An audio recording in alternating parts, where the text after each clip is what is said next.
गांव रतनपुर बाहर से देखने में शांत और साधारण था, लेकिन उसके बीचों बीच खड़ा एक पुराना कुआं सबके लिए रहस्य बना हुआ था। दिन में भी उसके पास जाने की किसी की हिम्मत नहीं होती थी। बुजुर्ग कहते थे, ये कुआं शापित है, इसमें जो भी उतरा वो कभी वापस नहीं आया। शाम की चौपाल पर बैठे 3 दोस्त हरनाम, रघु और वीरू उसी कुएं की चर्चा कर रहे थे। उनकी हंसी ठिठोली के बीच माहौल में डर भी घुला हुआ था। अरे भाई, तुम दोनों तो बेकार ही डरते रहते हो। ये सारी बातें बस कहानियां हैं जिन्हें बुजुर्गों ने बच्चों को डराने के लिए फैला रखा है। सोचो जरा, अगर वाकई उस कुएं में आत्मा होती तो आज तक गांव का कोई वहां पानी क्यों भर पाता? मैं तो कहता हूं ये सब अंधविश्वास है और तुम दोनों उसमें फंस गए हो। रघु, तू हमेशा मजाक बना देता है, लेकिन क्या तूने कभी उन चीखों को सुना है जो रात के सन्नाटे में उसी कुएं से आती है? मेरे ताऊ ने अपनी आंखों से देखा था कि कैसे उनका दोस्त रात को पानी भरने गया और सुबह उसकी लाश कुएं के पास पड़ी मिली। तू चाहे हंस ले, लेकिन मैं जानता हूं उस कुएं में कुछ ऐसा है जिसे इंसान की समझ से बाहर कहना ही बेहतर है। मैं न पूरी तरह रघु से सहमत हूं और न ही पूरी तरह वीरू से। सच जानना होगा। ये डर हमें हर रोज चैन से जीने नहीं देता। अगर वहां वाकई कुछ है तो हमें पता होना चाहिए, और अगर कुछ नहीं है तो फिर ये डर हमेशा के लिए खत्म हो जाएगा। क्यों ना हम तीनों मिलकर एक रात वहां चलें और देख लें कि असलियत क्या है। क्या तेरा दिमाग खराब हो गया है हरनाम? रात को उस कुएं के पास जाना मौत को न्योता देने जैसा है। मैंने सुना है वहां परछाइयां चलती हैं, कोई अदृश्य ताकत कंधे पर हाथ रखती है और फिर इंसान का दम घुटने लगता है। अगर तूने मेरी दोस्ती की कसम भी दी तो भी मैं वहां कदम नहीं रखूंगा। देखा हरनाम, मैंने पहले ही कहा था, ये वीरू तो जन्मजात डरपोक है। डर की वजह से लोग सच को छूने से भी कतराते हैं। लेकिन मैं तैयार हूं। अगर तू चलने को कहे तो आज ही आधी रात को हम दोनों उस कुएं के पास चलेंगे। कम से कम पता तो चले ये डर असली है या बस वहम। तीनों के बीच बातचीत बढ़ती रही। कुएं की तरफ उनकी नजरें बार बार जा रही थीं, जैसे वह पुराना कुआं उनकी बात सुन रहा हो और किसी अनजानी हंसी के साथ अपने अगले शिकार का इंतजार कर रहा हो। सूरज डूब चुका था। गांव में हर ओर सन्नाटा पसरा था। लोग अपने अपने घरों में जाकर दरवाजे बंद कर चुके थे, लेकिन चौपाल पर बैठे हरनाम और रघु के मन में बेचैनी थी। वे कुएं के रहस्य को आजमाने का पक्का इरादा कर चुके थे। रघु, अगर हम दोनों ही जाएंगे तो बात अधूरी लगेगी। वीरू को भी साथ चलना चाहिए। 3 लोग होंगे तो डर बढ़ जाएगा। अकेलेपन में ही डर ज्यादा लगता है। तू जानता है ना, वीरू कभी राजी नहीं होगा। वो तो अभी ही कांप रहा था। लेकिन मान भी ले कि वो चला आए तो क्या गारंटी है कि बीच रास्ते भाग ना खड़ा हो। वीरू, अगर तू हमारी दोस्ती को सच मानता है तो इस बार डर पर काबू कर। हम हमेशा तेरी रक्षा करेंगे। ये सोच कि जब सच सबके सामने आएगा तो गांव वाले तुझे डरपोक नहीं कहेंगे। हरनाम, तू जानता है मैं कोशिश करता हूँ मजबूत बनने की, लेकिन जब अंधेरा और सन्नाटा मुझे घेर लेते हैं तो लगता है जैसे मेरी सांसें रुक जाएंगी। अगर उस कुएं में सच में आत्मा है तो क्या होगा? क्या हम सब जिंदा लौट पाएंगे? वीरू, अगर आत्मा होगी भी तो तेरे जैसे डरपोक को देखकर खुद ही डरकर भाग जाएगी, और अगर नहीं है तो तू साबित कर देगा कि तू भी हिम्मती है। चल ना, इस बार अपनी दोस्ती की कसम खा और तैयार हो जा। ठीक है, मैं चलूंगा, लेकिन अगर मुझे जरा भी अजीब लगा तो मैं तुरंत भागूंगा। ये मेरी शर्त है। आधी रात को तीनों मिलने का वादा करके अपने घरों की तरफ बढ़े, लेकिन उनके दिलों में अलग अलग भाव थे। हरनाम के दिल में जिज्ञासा, रघु के मन में जोश और वीरू के भीतर गहरा डर। आधी रात, आसमान में चांद बादलों से ढका हुआ था। हवा इतनी ठंडी थी कि हाथ कांपने लगे। तीनों चुपचाप गांव की गलियों से होकर उस पुराने कुएं की ओर बढ़ रहे थे। ये सन्नाटा मुझे पागल कर रहा है। ऐसा लग रहा है जैसे हर दीवार के पीछे कोई हमें देख रहा हो। क्या तुम्हें सच में लगता है कि यहाँ आना सही है? डर मत, हम तीनों साथ हैं। अगर कुछ अजीब भी होगा तो मिलकर सामना करेंगे। हम दोस्त हैं और दोस्ती से बढ़कर कोई ताकत नहीं होती। देख, सामने ही तो है वो कुआं। सच कहूं तो मुझे अब रोमांच हो रहा है। गांव के लोग जिस जगह से सालों से डरते आए हैं, हम उसी जगह खड़े होंगे। सोच, कल जब सबको बताएंगे तो सबकी आंखें फटी की फटी रह जाएंगी। तू हंस रहा है और मेरे पैरों में जैसे जान ही नहीं बची। दिल कह रहा है भाग जाऊं, लेकिन तुम्हें अकेला भी नहीं छोड़ सकता। याद रखना, अगर कुछ हुआ तो मैं सबसे पहले भागूंगा। जैसे ही वे कुएं के पास पहुंचे, अचानक से हवा का झोंका आया और उनके टॉर्च की रोशनी कांपने लगी। कुएं की गहराई से कुछ हल्की फुसफुसाहट सुनाई दी। मुझे बाहर निकालो। तीनों ने एक दूसरे की तरफ देखा। उनके चेहरे पर डर की लकीरें साफ झलक रही थीं। कुएं की काली गहराई से फुसफुसाहट अब थोड़ी और साफ सुनाई दे रही थी। मैंने कहा था ना, यहाँ कुछ गड़बड़ है। अब तो साफ सुनाई दे रहा है, कोई हमें बुला रहा है। चलो वापस चलते हैं, इससे पहले कि देर हो जाए। तू हमेशा डर का बहाना ढूंढता है। अगर सच में कोई है तो सामने क्यों नहीं आता? ये आवाजें बस हमारा दिमाग खेल खेल रहा है। मैं तो कहता हूँ थोड़ा और आगे झुक कर देखते हैं। रुको, देखो उधर कुएं के किनारे पर वो परछाई हिल रही है। ये इंसान जैसी लग रही है। हे भगवान, ये कौन है? क्या गांव का कोई आदमी रात में यहाँ आ सकता है? नहीं, ये इंसान नहीं। ये तो धुंध की तरह है, जैसे शरीर है लेकिन ठोस नहीं। कौन है वहां? सामने आओ, हम जानते हैं कोई है यहाँ। टॉर्च की रोशनी जैसे ही उस परछाई पर पड़ी, वह अचानक गायब हो गई। तीनों की सांसें तेज हो गईं और तभी उनके कंधों पर ठंडी हवा का झोंका ऐसा लगा जैसे किसी ने बर्फीला हाथ रख दिया हो। अब डर अपने चरम पर था। अचानक कुएं से इतनी भयानक चीख गूंजी कि पूरा गांव हिल गया। आवाज इतनी गहरी और दर्दनाक थी कि तीनों के कान सुन्न हो गए। नहीं नहीं, मैं यहाँ एक पल भी नहीं रुक सकता। मेरे सीने में आग लग रही है, मेरी सांस रुक रही है।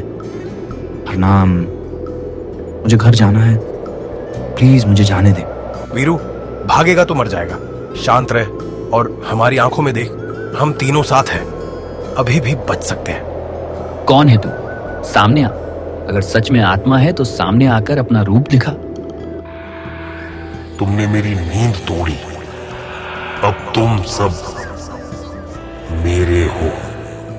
कुएं से उठती काली परछाई धीरे धीरे आकार लेने लगी। उसकी आंखें अंगारों की तरह चमक रही थी और तीनों दोस्तों के पैरों तले जमीन मानो उन्हें जकड़ चुकी थी। हे भगवान, ये क्या है? इंसान या भूत? ये हमारी तरफ देख क्यों रहा है? शांत रह वीरू, ये वही ताकत है जिसके बारे में गांव वाले कहते आए हैं। अब ये सामने है और हम इसे नजरअंदाज नहीं कर सकते। तू आखिर है कौन? क्यों इस कुएं को शापित बना रखा है? क्यों गांव वाले तुझसे डरते हैं? मैं वो हूं जिसे जिंदा ही इस कुएं में धकेल दिया गया था। मेरे चीखों ने आसमान को चीर दिया, पर किसी ने मेरी मदद नहीं की।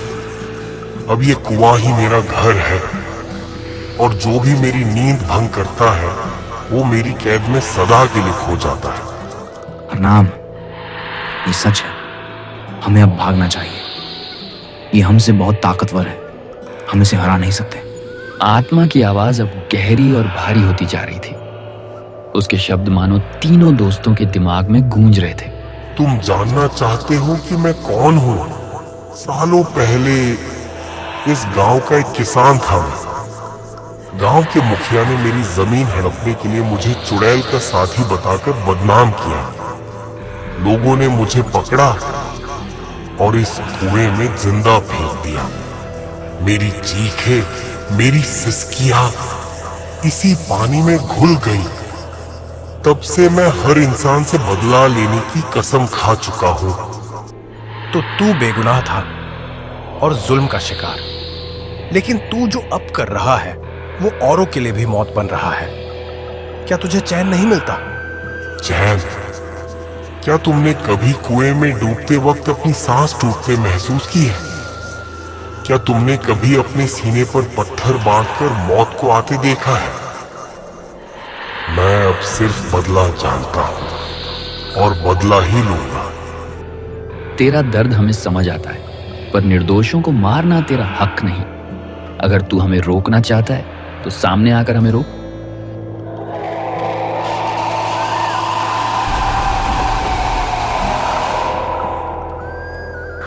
आत्मा की चीख इतनी भयानक थी कि आसमान में उड़ते कौवे तक चीखते हुए भाग गए।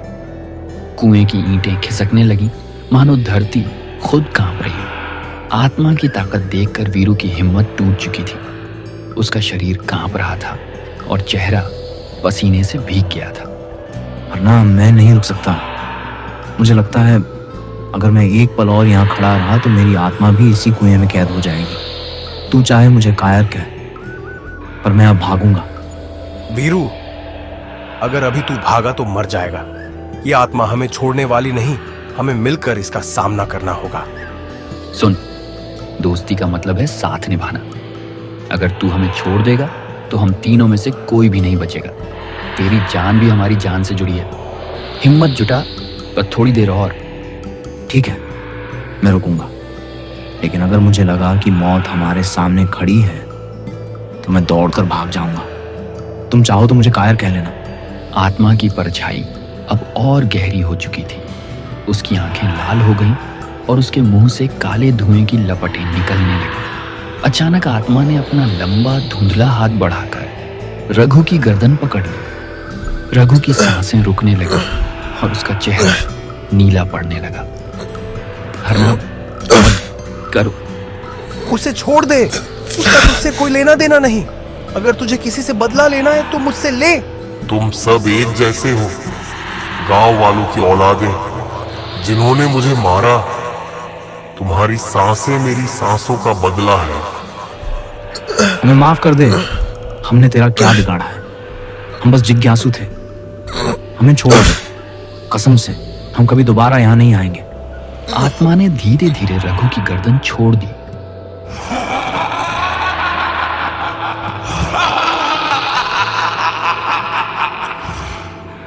लेकिन उसकी ठंडी हंसी कुएं की गहराई तक गूंज गई। अब तीनों दोस्तों को समझ आ चुका था कि यहां से निकलना आसान नहीं होगा। तीनों बुरी तरह हाँफ रहे थे। आत्मा अब उनके चारों ओर घूम रही थी, जैसे अपने अगले शिकार का चुनाव कर रही है। भागने की कोशिश मत करना। यहां से जो आता है वो जिंदा नहीं जाता। लेकिन मैं सौदा कर सकती हूँ। तीनों में से एक अपनी आत्मा मुझे सौंप दे, बाकी दोनों आजाद हो जाएंगे। क्या तू हमें बांटकर मारना चाहती है? दोस्त को बेचकर बचने का मतलब है खुद को भी मार देना। हम दोस्त हैं, हम में से कोई भी तुझे अपनी आत्मा नहीं देगा। अगर मरना है तो हम तीनों साथ मरेंगे। लेकिन अगर हम तीनों मरे तो हमारे परिवार का क्या होगा? क्या एक को कुर्बान नहीं होना चाहिए ताकि बाकी बच जाए? हरनाम और रघु की आंखें चौड़ी हो गई। वीरू के शब्दों से माहौल और भारी हो गया। आत्मा की आंखों में शैतानी चमक और तेज हो गई। आत्मा की शर्त सुनकर तीनों के दिल बैठ गए। कुएं की घनी ठंडी हवा उनकी सांसों को कस रही थी। आसपास के पेड़ उनकी शाखाएं हिलाते हुए मानो फुसफुसा रहे थे, चुनो या मर जाओ। रघु के गाल से पसीना टपक रहा था। हरनाम के होंठ कड़क गए थे और वीरू की आंखें नम थीं। उस भीषण सन्नाटे में अब हर कदम का मतलब जिंदगी या मौत था। हम दोस्त हैं। यह शब्द सिर्फ शब्द नहीं, हमारी जगह है। अगर तू सोचती है कि दोस्त एक दूसरे को बेच देते हैं तो तूने दोस्ती का मतलब समझा ही नहीं। हम तीनों साथ आए थे और साथ ही जाएंगे, चाहे परिणाम कुछ भी हो। वीरू, तेरा डर मैं समझता हूं, पर अगर हम यहां से भाग गए और एक भी बचा तो क्या जिंदगी जीने लायक रहेगी? किसी की कुर्बानी ऐसे नहीं मोल की जाती। अगर मुझे चुनना पड़े मैं खुद को कुर्बान कर दूंगा, पर मैं अपनी बाह छोड़कर किसी को नहीं भेजूंगा। तुम दोनों कह रहे हो और मेरे भीतर एक पत्थर गिर रहा है। हे भगवान, परिवार का चेहरा मेरे सामने घूम रहा है। माँ का आंसू, पिता का आदमकद कर्ज, पर क्या मैं सचमुच किसी को बेच दूं? मेरी रूह कांप रही है, पर अगर तुम दोनों मेरे साथ खड़े हो तो मैं भी कोशिश करूंगा। तीनों ने आंखें मिलाई, जैसे एक दूसरे की हिम्मत बटोर रहे हों। पर कुएं के अंधेरे में आत्मा की आंखें उन्हें नाप चुकी थी। शर्त अभी भी कायम थी और रात अभी भी लंबी थी। जब हालात चरम पर थे, तभी कुएं के पार से धीमे कदमों की आवाज आई। दहाड़ नजर में एक बुजुर्ग देखा, गांव का पुराना पुजारी बाबा रघुनाथ, जो बचपन से ही अजीब घटनाओं का सामना कर चुका था। उसके हाथ में धूप और तांत्रिक पुस्तक थी, चेहरे पर थका सा पर दृढ़ भाव। उसने तीनों को देखा और सांसें गिनते हुए पास आया। मुझे बुलाया नहीं गया, पर मेरा कान इन हवाओं में बस तुम्हारी चीखें सुन ही लेता है। तुम लोग यहाँ किसकी वजह से आए हो और किसने तुम्हें इस कदर हिम्मत दी? बाबा, हम सच जानना चाहते थे। हमने फिर भी गलत किया, पर अब हम वापस नहीं जा सकते। ये आत्मा सौदा कर रही है, एक की कुर्बानी के बदले दो की आजादी। ऐसा नहीं चलेगा। आत्मा का क्रोध दर्द का रूप है और दर्द का इलाज सिर्फ न्याय है, बलपूर्वक कुर्बानी नहीं। मैं कुछ पुरानी विधियां जानता हूँ, पर उनका समय है और शक्ति भी चाहिए। तुम्हें बताना है कि सच में क्या हुआ था, किसने किसे मारा था। सच उघाड़ो, तभी श्राप को काट पाऊंगा। बाबा, हम नहीं जानते कि पूरा सच क्या है। हमारे दादा दादी कहते थे कि एक किसान को बदनाम करके कुएं में फेंक दिया गया, पर कौन, कब, हमें पता नहीं। बाबा ने माथा चटकाकर कहा कि वे गांव वालों को बुलाएंगे, सत्य की जांच करनी होगी। पर आत्मा की आंखें और भी तीखी लग रही थी, मानो किसी और इंतजार में थी। बाबा ने गांव की पुरानी रजिस्टरों और हिंदुत्व पारंपरिक पांडुलिपियों में खोदना शुरू किया। हवेली के कोने से धूल उठ रही थी। रात की ठंडी हवा में दस्तावेजों की खुशबू बसी थी। रघु, हरनाम और वीरू चुपचाप बैठे थे।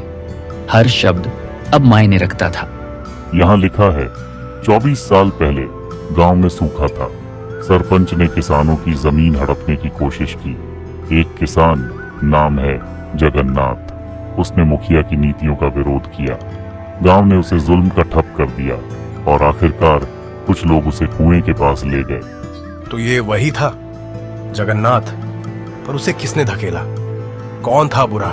नाम यहाँ नहीं लिखा है, पर संकेत हैं। सरपंच के करीबी नाम बार बार आते हैं। एक दस्तावेजक में लिखा है कि उसी रात सरपंच के हाथ में बुरा शब्द आया, समाप्त कर दो। ये सारी बातें मिलकर बुनती हैं कि किसी ने साजिश करके जगन्नाथ को खेमे में फेंका। तो क्या यह सरपंच का काम था? अगर यह सच है तो उसे सजा मिलनी चाहिए। हाँ, पर सजा अदालत से नहीं, न्याय से मिलेगी। सत्य का प्रकाश जब निकलेगा तो आत्मा का शिखर टूटेगा, पर यह रास्ता आसान नहीं। सच्चाई सामने लाने के लिए तुम्हें लोगों के सामने जाना पड़ेगा। बाबा ने पुराने दस्तावेज बांधे और कहा, सुबह गांव की चौपाल में आओ, न्याय के बीज वहीं बोएंगे। पर कुएं का अंधेरा अभी भी उनकी पीठ पे था। सुबह आते आते गांव की चौपाल में भीड़ जमा हो गई। हवा में कुछ सुगबुगाहट थी। किसी को सच छेड़ना पसंद नहीं आता।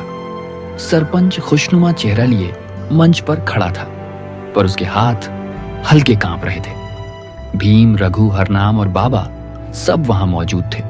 सुना है कि कई साल पहले एक निर्दोष को गांव वालों ने कुनबा कैद कर दिया था। दस्तावेज और गवाही मौजूद है। आज सच सामने आने वाला है। बाबा, तुम कारण बिगाड़ रहे हो। पुरानी बातें भुला दीजिए। गांव में शांति वर्धन से रहती है। कौन सा प्रमाण है तुम्हारे पास? साक्ष्य है, पुरानी रजिस्ट्रें, गवाह और हमारी आत्माएं जो रोज रात को चिल्लाती हैं। हम इस कुएं के सच को सामने लाएंगे। अगर सच काला है तो उसे उजागर कर दो।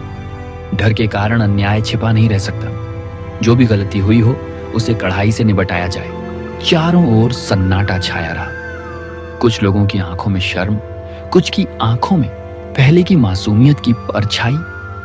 सरपंच की जबान के नीचे भेद छुपा था और गांव के दिल की धड़कनें अब सच की राह पर चल पड़ी थीं।